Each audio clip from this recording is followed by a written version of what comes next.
Et pour Jésus, faites de beaux applaudissements. Nous commençons maintenant le spectacle de la foi, que je crois qui va être rempli de bénédictions. Et je veux vous inviter, vous qui êtes à la maison, à ouvrir maintenant votre cœur pour que la vérité puisse inonder votre âme. Vous réagissez de la même manière que vous apprenez. Quand vous apprenez de Dieu, quand vous apprenez du monde, vous réagissez en accord avec le monde. Quand vous apprenez de Dieu en accord avec la parole du Seigneur Dieu, vous allez réagir comme Jésus réagirait. Et aujourd'hui, Dieu veut que vous preniez position, que vous assumiez votre place en Christ. Et au moment de le faire, vous pouvez écrire « La main de Dieu va passer et va vous bénir très fortement ». Allons voir le livre de Jacques, chapitre 1. Je suis dans la série là, du psaume 116, mais je vais le laisser pour plus tard. Encore maintenant, j'étais en train de méditer sur cette partie. J'écrivais une leçon, un message à ce sujet. Et Jacques, chapitre 1, ici, nous avons quelques orientations de l'Esprit Saint. La première d'entre elles est au verset numéro 21. C'est Jacques 1, 21. C'est pourquoi, rejetant toute souillure et tout excès de malice, recevez avec douceur la parole qui a été plantée en vous et qui peut sauver vos âmes. L'Esprit Saint utilise ici l'apôtre Jacques pour écrire aux chrétiens. Et alors, parfois, nous regardons le chrétien et nous pensons qu'il n'a pas de problème. Mais il y a des problèmes comme les autres. Seulement, il a décidé pour le Christ et il a le droit d'utiliser le nom du Seigneur Jésus. Et lui peut alors faire ce que l'autre ne peut pas faire. Prendre certaines décisions. Et l'une d'entre elles est de rejeter, selon l'Esprit Saint, rejetant toute souillure. Alors faites bien attention, vous qui êtes de Dieu.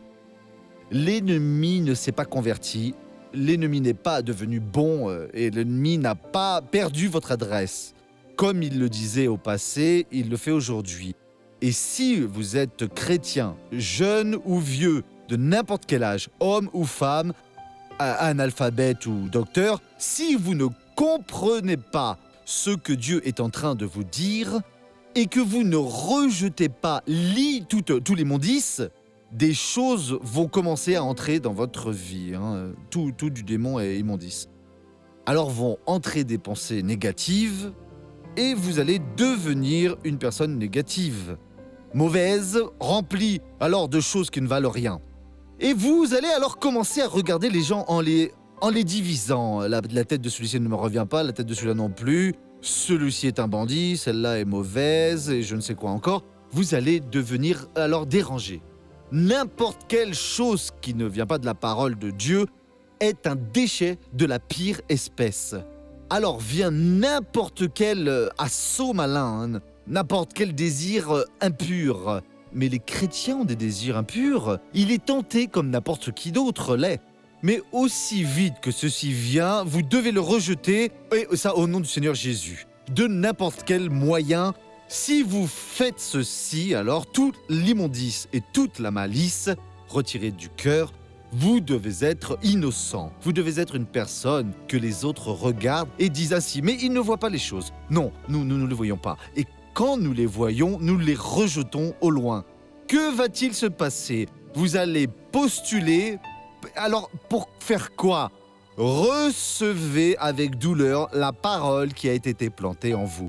Dieu greffe la parole. Elle est dans la prière, elle est dans la lecture biblique, elle est dans le Testament. En lisant la Bible, vous comprenez alors en écoutant la prière et une personne témoignant, Dieu greffe cette parole. Qu'est-ce que vous devez faire? Recevez-la avec douceur et non avec désespoir. Bon, si Dieu a parlé avec moi, c'est parce que Dieu veut me changer. Parce que si vous restez désespéré, l'ennemi, avec sa tactique, ça ne va pas se passer comme ça, pour que vous perdiez la bénédiction. Non, mais je ne pensais pas que ce ne l'était, je suis une mauvaise personne, j'ai fait quelque chose de mal, j'ai pensé quelque chose de mal. Non, il n'y a plus rien à faire. Si Dieu ne voulait pas faire œuvre avec vous, il ne vous emmènerait pas ici, il ne vous ferait pas allumer la télévision, il ne vous ferait pas comprendre sa volonté. Dieu n'est pas un profiteur, non. Vous voyez, vous pouviez l'avoir et vous n'avez pas voulu. en faisant une grimace. Rien de tout cela. Le Seigneur Dieu est très beau. Quand Dieu vous révèle quelque chose dans sa parole, vous pouvez dire « Dieu m'aime toujours ». J'ai encore une possibilité. Il y a de l'espoir pour ma vie. Il ne dira pas le contraire. Alors le mot a été greffé, recevez avec douceur. Ne continuez pas maintenant à vouloir courir plus que vous ne pouvez. Il a commencé une bonne œuvre, il va alors la terminer. Il va me convaincre complètement d'où j'ai fauté, ce que je dois faire. Il va me diriger pour que je prenne des décisions sages. Alors, recevez avec douceur la parole qui a été plantée en vous et qui peut sauver vos âmes. Le salut de l'âme est l'œuvre la plus grande qui existe. C'est Jésus qui l'a dit. Quand il a pardonné les péchés du paralysé, là dans Marc chapitre 2, il est entré et il a écrit et il a dit « Mes fils, tes péchés sont pardonnés. Cet homme qui a été descendu par le toit. » Les pharisiens ont dit « C'est facile de pardonner un péché. Je veux le voir guérir ce paralysé. » Et il a dit « Vous êtes dans l'erreur. Il est plus facile de guérir le paralysé que de pardonner les péchés. Pour que vous sachiez que j'ai le pouvoir de pardonner les péchés, qui est la plus grande œuvre qu'il y ait. Il n'y a pas plus grande œuvre que celle-là. Je dis, homme, lève-toi, prends ton lit, rentre chez toi. Qui ne pouvait pas se lever, se leva et prit le lit et s'en est allé à la maison. Si ce mot greffé en nous est reçu patiemment, il a la capacité et le pouvoir de sauver notre âme. Qui peut plus, peut moins. Ceux qui ont de l'argent pour acheter une voiture peuvent acheter une douzaine de vélos ou même plus. Qui n'a pas l'argent pour acheter un vélo n'aura jamais l'argent pour acheter une voiture, non. Qui peut le moins ne peut pas plus, mais qui peut plus peut moins. Si ce mot a le pouvoir de sauver votre âme, qui est le plus grand bien, parce que vous ne cesserez jamais d'exister. Le jour où un homme et une femme se rencontrent et produisent un enfant, ils ont produit un être éternel qui ne cessera jamais d'exister.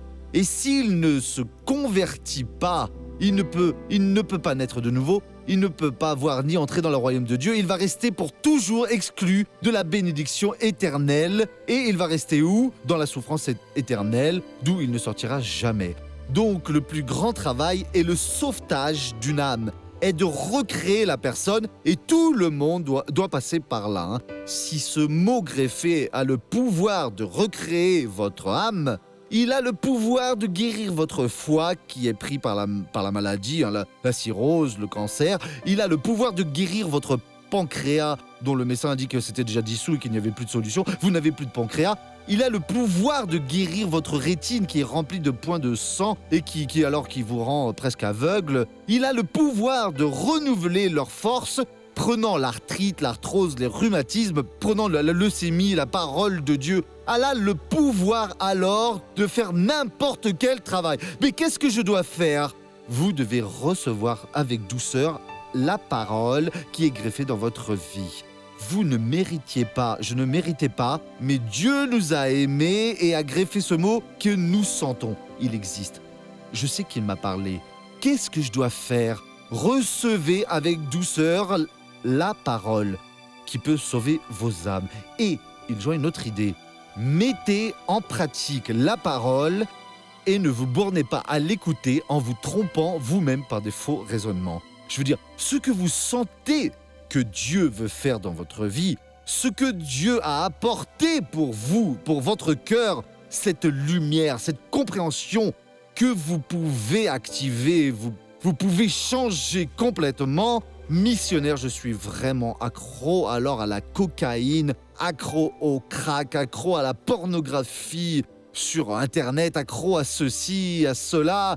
Je suis complètement perdu. Ce mot a le pouvoir, mon frère, pour pouvoir sauver votre âme, pour vous changer, et vous devez l'accomplir, et non pas un homme alors qui a accompli ce que le diable vous dit. Le diable dit, vous êtes un moins que rien, vous ne serez rien dans la vie, vous êtes complètement perdu, vous êtes ceci, vous êtes cela, et vous avez été d'accord avec lui jusqu'à ce jour. Non, je suis timide. Ne dites pas une telle chose. Dieu prend ma timidité. Non, je suis dans le vice. Dieu, sors-moi de la dépendance. Je suis une personne qui n'a aucune capacité. Dieu, prends ce mensonge à ma façon. Vous pouvez ne pas avoir l'expertise nécessaire dans un secteur de la vie, mais vous pouvez l'avoir dans un autre secteur. Il y a une personne qui a la capacité de jouer au basket, une autre qui sait jouer au football, une autre qui est faite pour nager, une autre pour être officier de police. Il y en a même d'autres qui sont faits pour acheter un billet pour aller voir l'autre qui se donne au spectacle. Je veux dire, vous avez la capacité, vous devez découvrir ce que vous avez et vous devez l'accomplir. Quand Dieu dit ceci, c'est parce que l'enfer va investir,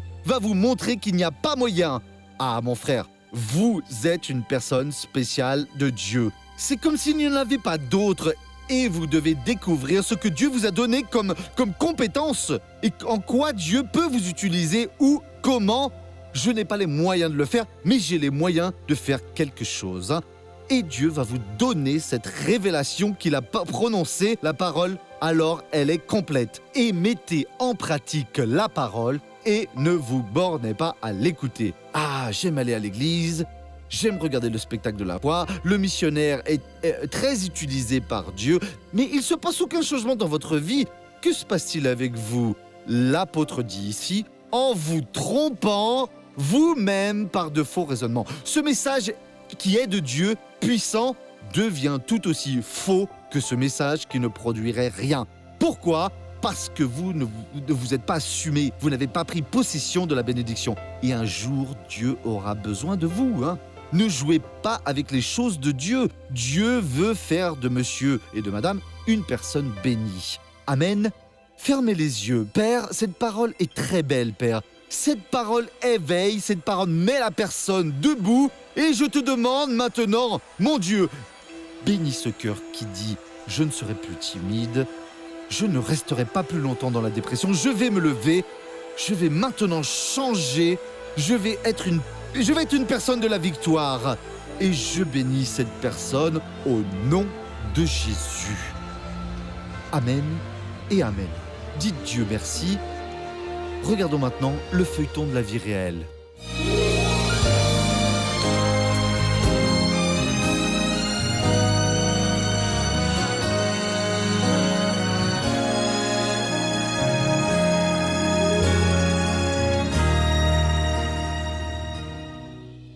Ma famille et moi, nous étions d'une autre église, d'une autre dénomination. Puis j'ai vu que je ne grandissais pas là-bas et j'ai vu à la télévision par le missionnaire R.R. Suarez, le miracle se produit et nous dans la défaite, moi et toute la famille. J'ai 6 enfants et ils sont tous baptisés. J'avais une fille qui vivait dans une situation très difficile. C'était un œuf à diviser entre 6 personnes. C'était vraiment très difficile et il y avait beaucoup de monde sans emploi dans la famille à l'époque. Et même en voyant les CV et tout, on n'y arrivait pas. Même en se battant, on n'y arrivait pas. On devient faible, vous vous sentez abattu, humilié parce que vous voyez les gens ont des choses et que vous ne donnez rien. Donc c'est difficile pour ça. J'ai vu le missionnaire faire appel au parrainage là. Et il parlait comme ça, d'une manière si belle que nous, la parole de Dieu, il l'enseignait parfaitement, les louanges, j'ai beaucoup aimé. Regardez, il m'a fallu du temps pour accepter de parrainer, il parlait, cela faisait 1 an et demi, près de 2 ans, et il parlait. Et j'ai dit, non Dieu, ce n'est pas avec moi que le Seigneur parle, non. Parce que le monde entier regarde le missionnaire prêcher et il parle à tout le monde, c'est au Brésil et au monde entier. Ce n'est pas à moi, le Seigneur voit que ma famille est en difficulté, dans une situation difficile. Ma maison est en train de s'écrouler, mes enfants sont presque affamés, vous voyez. Puis passèrent 3 ou 4 jours, plus ou moins, et le missionnaire dit à nouveau, vous qui prenez beaucoup de temps, vous êtes en train de perdre votre bénédiction, vous êtes en train de perdre l'occasion que Dieu vous donne. Regardez, il n'y a aucune autre possibilité, vous êtes en train de perdre votre bénédiction, en montrant du doigt. Vous perdez votre bénédiction et celle de votre famille. De la façon, il l'a dit, allez à l'église près de votre maison et inscrivez-vous là. Alors j'ai dit, Dieu, le Seigneur m'a parlé, parce qu'à la poste, je n'y vais pas, ni à la banque. Alors j'ai attendu, 3 jours passèrent et j'y suis allée même. Nous restons dans l'attente, vous voyez. Nous allons attendre pour voir ce qui va arriver, vous voyez. Nous restons toujours dans l'attente, on va attendre. Et nous avons attendu, j'ai attendu. Je savais que Dieu allait faire quelque chose. Après avoir parrainé, tout est devenu victoire. Et il y avait des jours, un petit-fils apparaissait, un autre appelait « Grand-mère, j'ai trouvé un travail, j'ai trouvé un travail ». Simone a obtenu un emploi, Rogerio a trouvé un travail, un autre, mon gendre, a obtenu un emploi. Ils ont tous trouvé un emploi, ils sont 8. Aujourd'hui, je suis très heureuse avec Jésus. Il n'y a que des bénédictions à raconter. Si je devais raconter, cela me prendrait 1 semaine à raconter les bénédictions et les victoires. Ça a commencé, on était appelé pour travailler, un autre appelé pour travailler. Et ça a continué comme ça. C'était un petit train. C'était l'un après l'autre. Ils ont commencé à ouvrir les portes. Ma maison était très pourrie, même très pourrie. L'arrière était presque en train de s'écrouler. Tout était plein de moisissures. Le revêtement tombait en pièces. Ici également, c'était en train de s'effondrer. Nous rénovons maintenant. Dieu merci, Dieu a ouvert les portes et nous sommes en train de rénover la maison. Nous avons changé la porte du garage qui a été cassée. Nous avons trouvé un portail. Ici au-dessus, il n'y avait pas de dalle. C'était vraiment une situation difficile. La maison était vraiment pourrie. C'est une bénédiction. Nous voyons ces choses ici. Nous sommes très heureux qu'elle parvienne à rénover ce qu'elle voulait tant, ce qu'elle attendait depuis si longtemps. Ce qui m'a le plus intéressé dans le parrainage, lorsque le missionnaire parlait, c'est quand il a dit que c'était pour gagner des âmes, pour l'aider à ouvrir d'autres églises, aller dans les campagnes, aller vers d'autres pays pour ouvrir des églises. C'est ceci qui m'intéressait, gagner des âmes.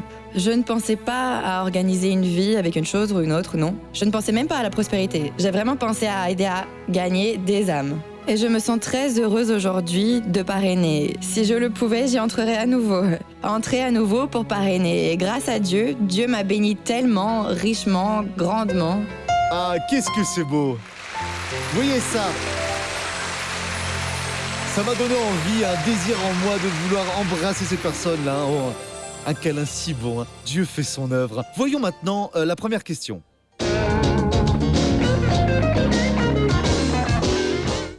Missionnaire, Dieu a un enfant préféré? Non, Dieu traite chacun de la même manière. Le missionnaire est son serviteur et prêche la parole, mais n'importe quelle autre personne a le même traitement.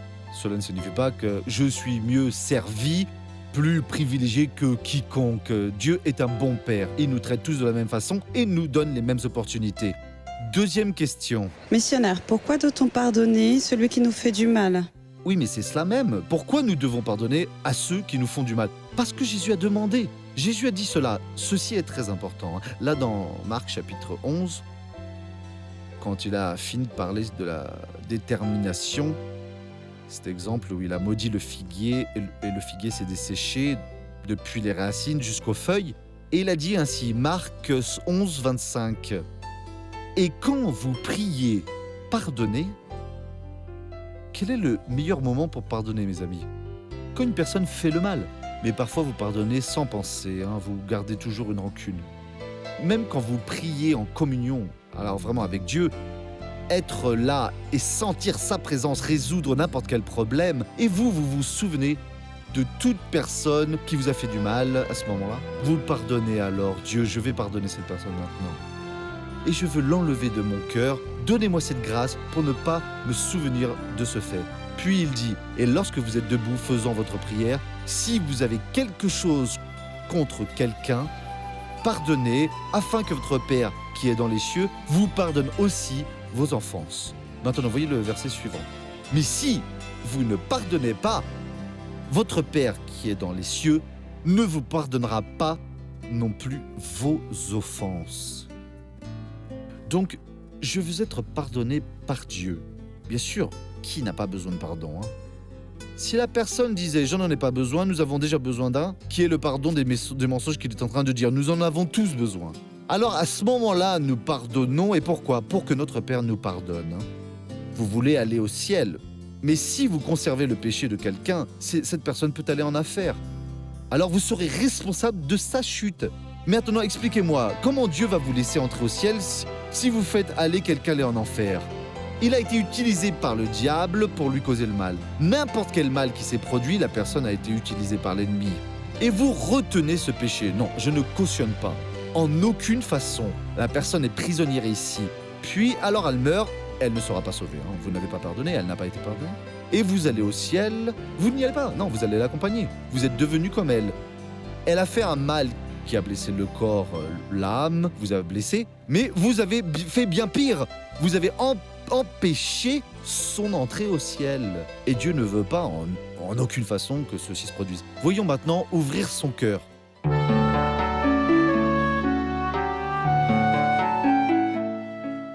Missionnaire, je suis évangélique et j'ai 3 enfants. Et je ressens comme un manque énorme. J'ai décidé de me séparer parce que j'ai rencontré de nombreux problèmes et je ne supportais plus cette vie.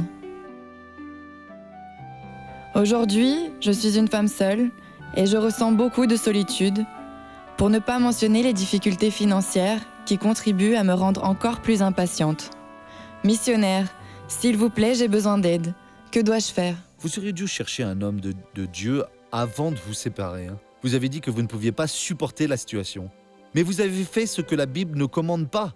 La Bible dit à ceux qui songent à se séparer maintenant, pour ceux qui envisagent de donner la fin à la vie, qui envisagent de se joindre à la criminalité, faire de mauvaises choses, la Bible dit ceci: lancez sur lui, sur Jésus, toute votre anxiété, tous vos problèmes, toute votre difficulté. Mon frère, nous ne parvenons pas à résoudre les problèmes uniquement parce que nous ne regardons pas la parole de Dieu. Elle dit pour que nous la recevions, pour que nous recevions avec douleur la parole implantée en nous, car elle est puissante pour sauver nos âmes et faire quelconque miracle. Le mot qui a été greffé dit « Lancez sur lui votre anxiété ». Pourquoi ? Parce qu'il prend soin de vous. Si la dame avait fait ceci au moment où la pression était très grande, Dieu, je ne supporte plus, mais je jette sur toi mon anxiété, vous verriez que Dieu accomplirait l'œuvre dans votre vie.